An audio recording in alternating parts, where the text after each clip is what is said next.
O Revolution da AEW, o próximo pay-per-view da All Elite Wrestling, está aí quase a chegar e já temos mais combates anunciados.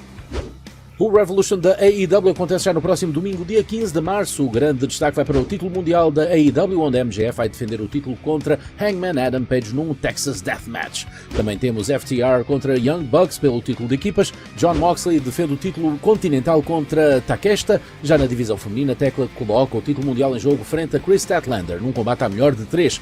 Também já está marcado o confronto entre Swerve Strickland e Brody King. O título de trio estará em jogo com os novos campeões da família de Don Callis a defender contra Jet Speed, que faz equipa com Místico. Também Bandido vai enfrentar Andrade El Idolo e Tony Storm vai lutar individualmente contra Marina Shafir. Ricochet defende o título contra mais 20 lutadores num Blackjack Battle Royal. Títulos em jogo, rivalidades intensas, o Revolution promete ser um dos eventos mais marcantes do ano na AEW.